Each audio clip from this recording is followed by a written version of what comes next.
Bismillah ar-Rahman ar-Rahim. Sous la présidence du chef de l'État, son Excellence M. Ismaël Marguelle, s'est tenue la 4e séance du Conseil des ministres en ce mardi 20 février 2024.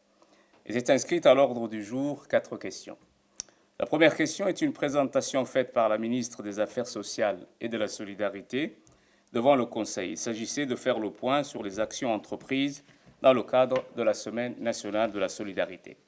Les objectifs étant de mettre en avant les priorités stratégiques du gouvernement en matière de politique de lutte contre la pauvreté et de promotion de la solidarité nationale, et ce, conformément à la vision 2035 qui place au cœur de son intervention le bien-être, le progrès social et l'amélioration des conditions de vie des Djiboutiens. Le gouvernement s'efforce de faire de la pédagogie autour des programmes de solidarité, des activités et les réalisations dans le domaine social. Du 29 janvier au 11 février 2024, le président de la République a lancé la Semaine de la solidarité et le ministère des Affaires sociales a présenté lors de cet événement les réalisations concrètes de cette politique sociale.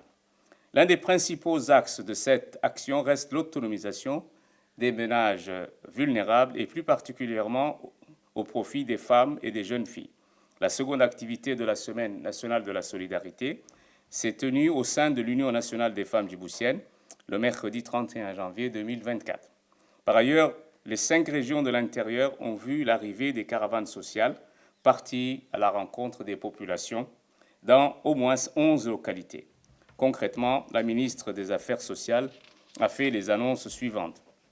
D'abord, un soutien financier aux agences des voiries des chefs-lieux à hauteur de 5 millions de francs djibouti, un soutien financier aux coopératives des femmes actives dans le ramassage des déchets dans les 5 chefs-lieux dans les régions de l'intérieur pour un montant de 1 800 000 francs djibouti, la pose de la première pierre des futurs locaux des guichets sociaux et stocks alimentaires de proximité dans les chefs-lieux des 5 régions, un appui financier pour les caisses rurales d'épargne et de crédit dans les localités à hauteur de 1 200 000 francs djibouti, ainsi qu'un appui financier pour les caisses communautaires des localités d'un montant de 500 000 francs djibouti.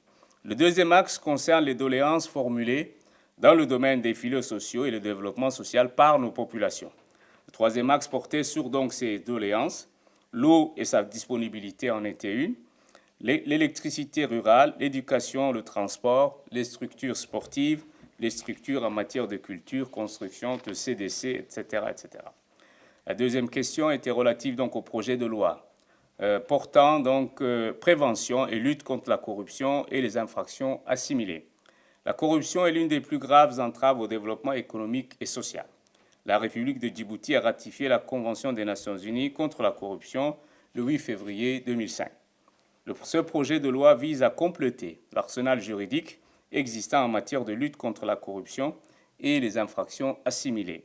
Il s'agit de doter notre pays de nouvelles dispositions législatives pour lutter plus efficacement contre ces fléaux qui constituent un frein à tout développement économique et social.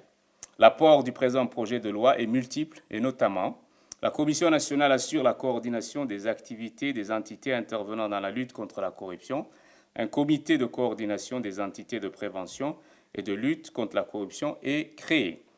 Ce projet de loi met en place un mécanisme d'évaluation qui va permettre à la Commission nationale de suivre et de vérifier le niveau d'implication des entités publiques et privées et leur engagement dans la lutte contre ce fléau.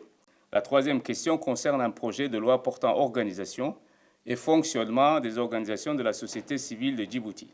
L'élaboration de ce projet de loi marque une avancée significative dans l'instauration d'un cadre juridique adapté à la participation active et responsable de la société civile dans le développement de notre pays. Il définit les attributions et les obligations des organisations de la société civile et ce projet de loi contribue à clarifier le paysage juridique et à promouvoir la